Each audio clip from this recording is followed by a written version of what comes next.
going on, guys? Zebs here, bringing you another tutorial, and this week I decided to bring you guys kind of a concept logo of an R.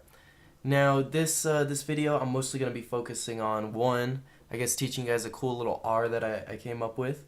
Two, some tools that are very easy to use and a simple way for you guys to make logos if you wanted. And three, kind of show you guys a little bit about Illustrator and some of the funky tools that they have.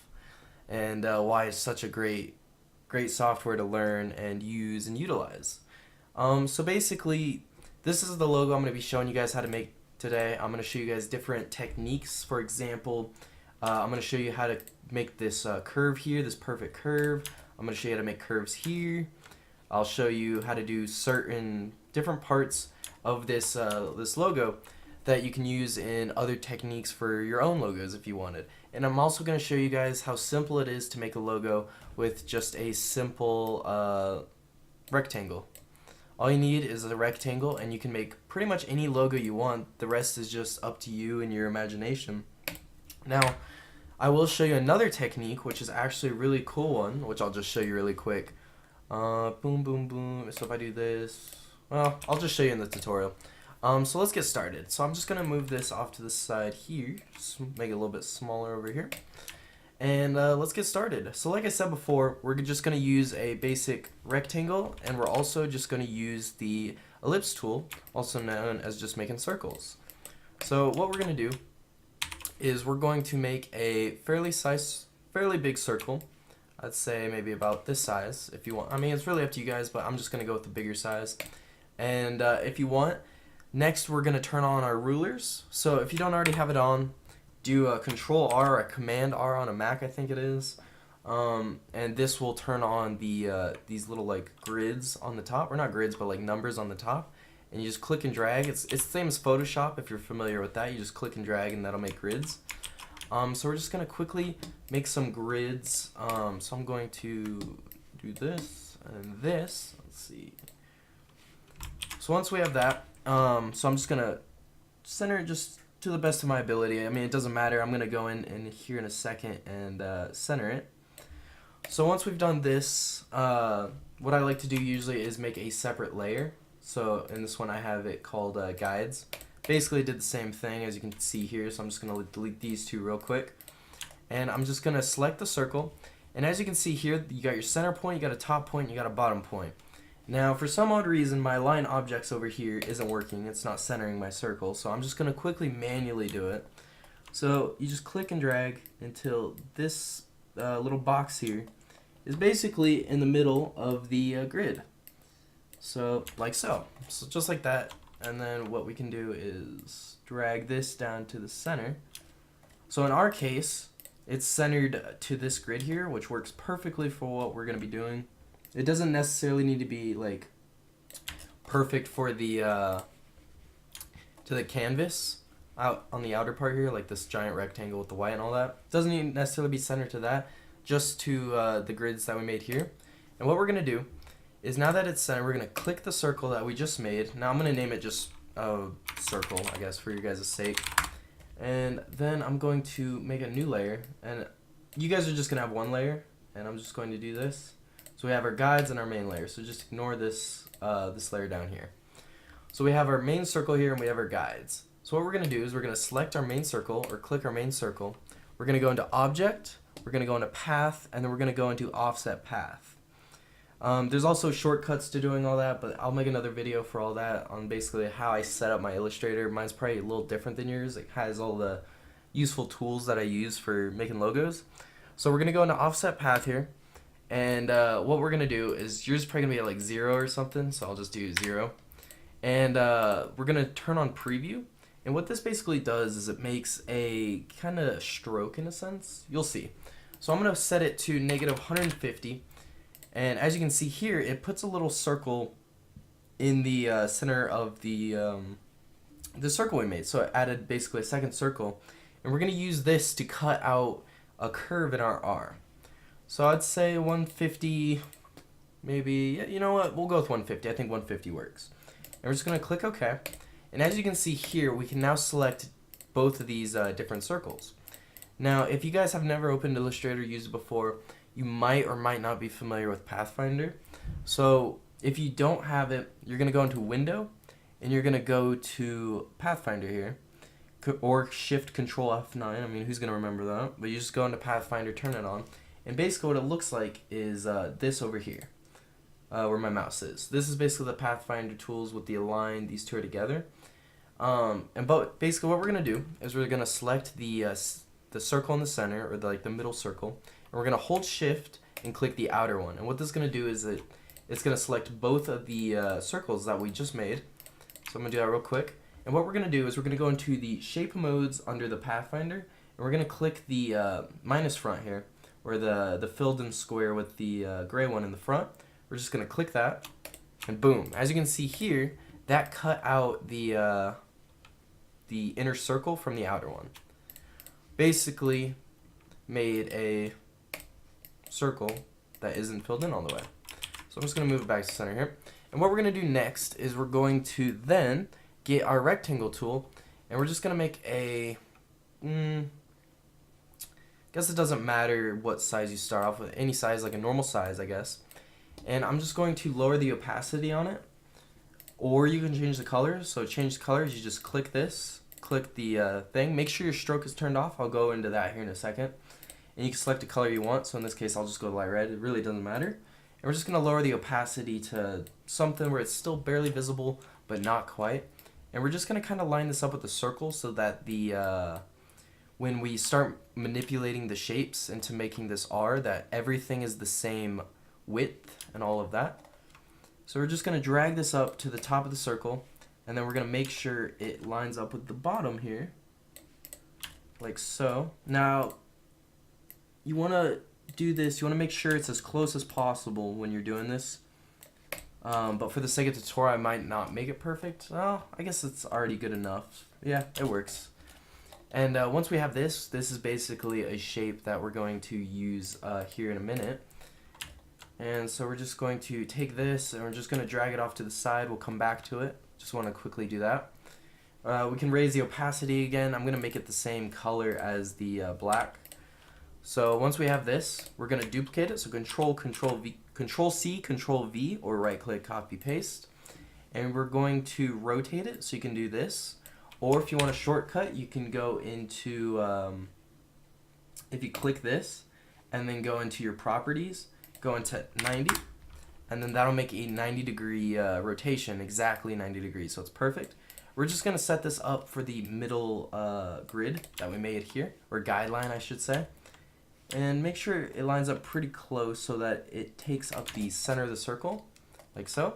We're just going to drag it down so it covers the top and bottom, or we're going to stretch it out. So it's basically covering half the circle.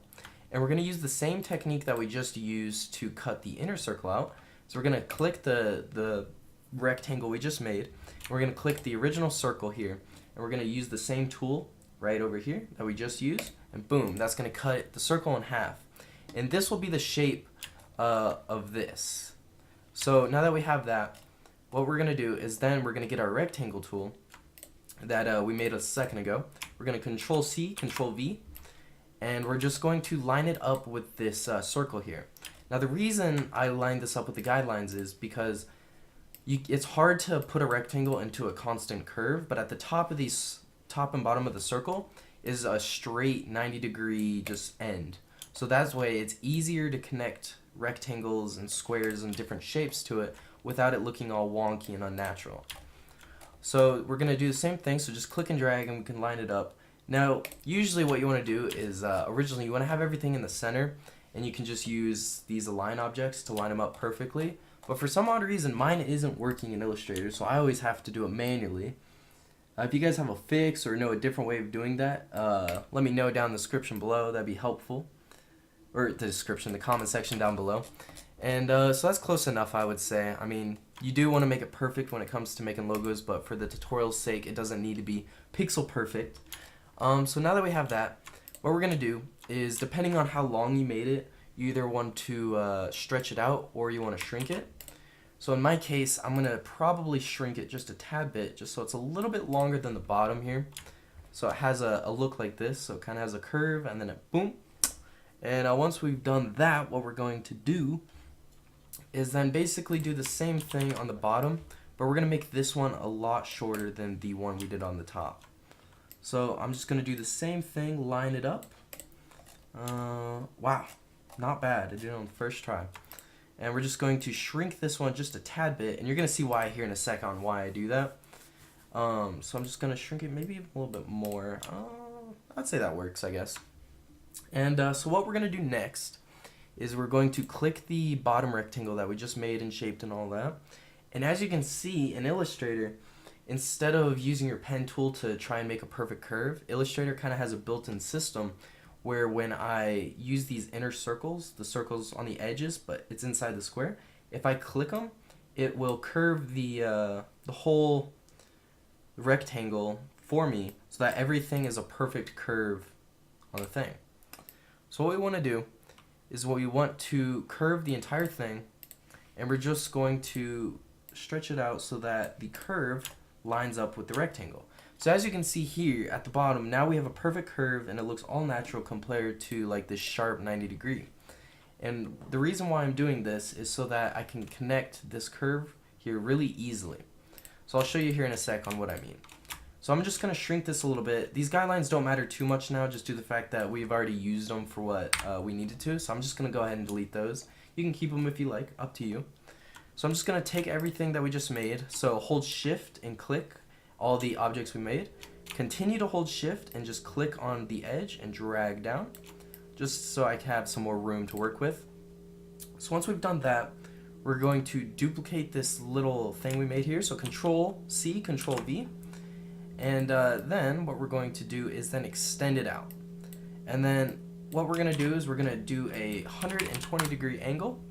So like I said, you can manually do it out, take a lot longer, but if you go into your properties, so you can go Windows and then properties here, that will pop up a bunch of useful things when it comes to angles and like management of location and all that, or grids and all that, you know, all that funky stuff. So now that we have this, what we're going to do is we're going to click and drag, and you're going to notice it's very easy to line up when there's a perfect curve. All you got to do is just that. And as you can see, it lines up, has a natural curve on the edge, and it comes down. And now that we have that, we're just going to extend this out just a tad bit or a little bit longer so that it, well, I'd say that works, I guess. For the sake of the tutorial, it works. So now that we have that, we're then going to start working on the top part. So as you can see here, when I zoom in, you're going to notice that instead of a 90-degree sharp angle, I have a nice, like, kind of unnatural curve to it.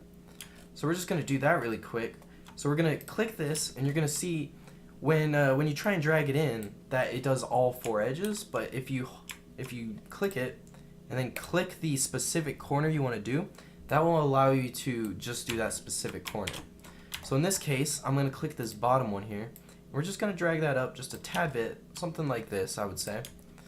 And then we're going to do the same on the top here, but we're going to have a smaller curve going on, something like that.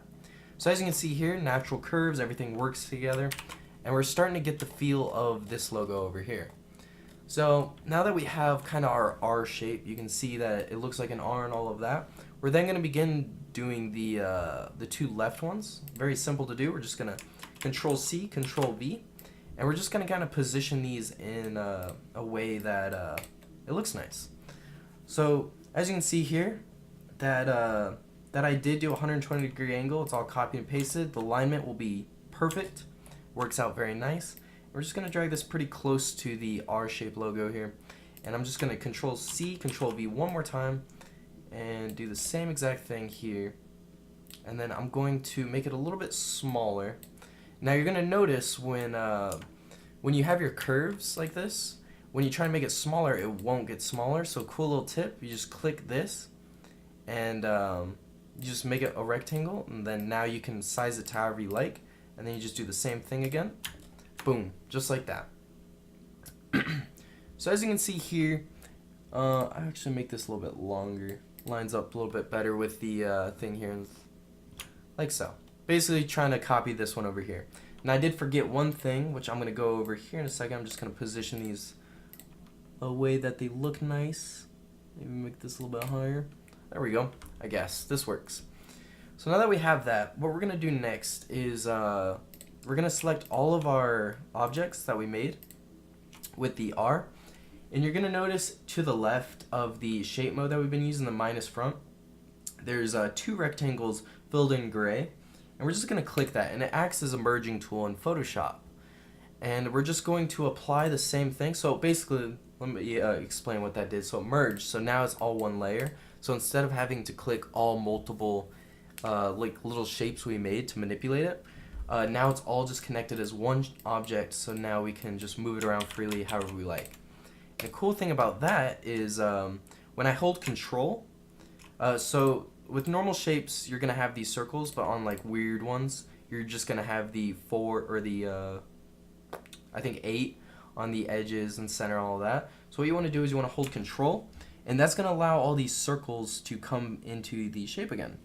And what we're going to do is we're going to click this one on the edge here, and we're just going to bring it down just a tad bit, so that adds a nice funky looking shape here, so it's not just so rigid, kind of like the one I did over here. So it's very simple to do, and a cool little thing that I want to show you guys that I've noticed a big trend of people doing is, here, let me merge all of these together, boom, and then I'm just going to, I'm going to drag this to the left, Control C, Control V, and I'm going to drag this one to the right. I'm going to go into Object, Path, Path, Offset Path, and we're going to make it something smaller, like maybe -20.